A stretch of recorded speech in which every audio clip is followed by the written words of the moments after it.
मैं आफत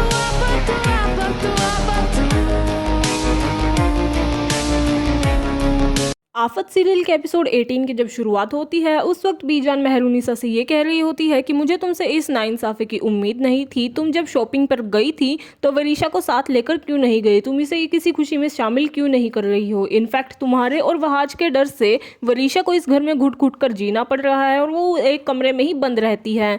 ऐसे करके बीजान मेहरुनिसा को सुनाने लगती है तो वहाज बीच में आकर बोलता है कि दादू आप ये ज्यादती कर रही हैं। और उसकी बात पर मुख्तार वहाज को डांट देता है और वो कहता है कि अब क्या तुम उन्हें सिखाओगे कि कोई काम कैसे करना होता है? इसी बीच बीजान कहती है कि वरीशा को भी तो कपड़े चाहिए थे। तो ऐसे में वहाज कहता है कि शैला तुम ये कपड़े लेकर जाओ और वरीशा के रूम में फेंक कर आओ। बीजान इमोशनल होकर कहती है कि वो वरीशा को किसी तकलीफ में नहीं देख सकती, वो उनके रज़ा की आखिरी निशानी है। तो मुख्तार उन्हें कहता है कि इस घर में वरीशा का भी उतना ही हक है और इस बात पर वो मेहरुनिसा को डांट देता है। उसके बाद वरीशा और महमूद आपस में फ़ोन पर बात कर रहे होते हैं, जहाँ पर महमूद घर की बातें जानने की कोशिश करता है लेकिन वरीशा उन्हें कहती है कि आप माँ से बात करवाएं। लेकिन इसी बीच में शैला वहाँ आ जाती है और वो फ़ोन काट कर चली जाती है। महमूद इसी बात पर सोचता है कि वो आखिर उस घर में हो क्या रहा है। उसी बीच दिखाया जाता है कि मेहरुनिसा सोच रही थी जो कुछ भी हुआ और उसको लेकर वो रो रही थी। उस वक्त पर मुख्तार वहाँ आ जाता है और उसे कंसोल करता हुआ कहता है कि आप वरीशा को लेकर अपना नज़रिया बदल लीजिए क्योंकि इसकी वजह से बीजान काफ़ी ज़्यादा हर्ट हो रही है, जो मुझे भी अच्छा नहीं लग रहा है। लेकिन ऐसे में मेहरुनिसा उसे कहती है कि मैं उसे जानबूझकर हर्ट नहीं करना चाहती थी, मैं बस उसे लेकर जाना मेरे दिमाग से निकल गया। उसके बाद वरीशा की महक से बात होती है तो वो उसे सब कुछ बता देती है। पहले तो महक को यकीन नहीं आता कि बीजान ने मेहरुनिसा को डांट दिया, लेकिन बाद में वो मान जाती है और जब वरीशा उसे कपड़े की बात बताती है तो महक कहती है कि वो कपड़े शिफा को वापस करो, उनसे मीठी मीठी बातें करो। उसके बाद महमूद और महक की आपस में शॉपिंग को लेकर बात होती है, जहाँ पर दोनों के बीच में जो सस्पिशंस थे वो और भी ज़्यादा हवा ले लेते हैं। लेकिन इस बीच को महमूद किसी तरह से संभालता है और वहाँ से चला जाता है। उसके बाद महक और महमूद आपस में बात कर रहे होते हैं कि प्लान आगे कैसे बढ़ेगा क्योंकि कल उनकी शादी की डेट फिक्स हो जाएगी। लेकिन उसी बीच महक उसे कहती है कि मैंने कुछ प्लान किया है और उनकी शादी की डेट तो क्या उस घर का हर फैसला अब मेरी ही मर्जी से होगा। उसके बाद वरीशा सब कुछ वापस करने के लिए शिरीन और शिफा के घर चली जाती है और सब वापस करते हुए वो काफ़ी मीठी मीठी बातें कर रही होती है और वो कहती है कि अब तुम्हारी ही मर्जी से सब कुछ होगा।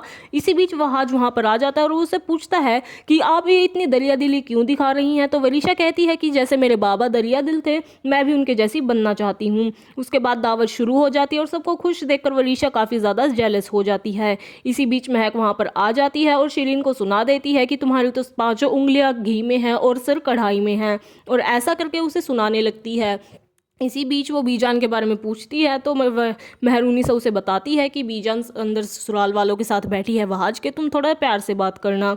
उसके बाद सब लोग बैठकर डेट फिक्स कर रहे होते हैं। इसी बीच महक और वरीशा वहाँ आ जाती हैं और उनका कुछ प्लान होता है जिसके बारे में वो आपस में बात करती हैं। तो सब जब बीजान से डेट फिक्स करने के लिए कहते हैं तो बीजान कहती है कि वहाज और शिरीन खुद ही डेट फिक्स कर लेते हैं। इसी बीच वरीशा वहाँ आ जाती है और सबको स्लिप्स का आइडिया देती है और कहती है कि एक पर्ची में तारीख और एक पर्ची में महीना लिखा हुआ है जो एक एक करके वहाज और शिफा निकालेंगे, और ऐसा करके जब डेट निकल के आती है वो होती है 10 अगस्त यानी कि अगले साल, और सब ये डेट सुनकर चौंक जाते हैं।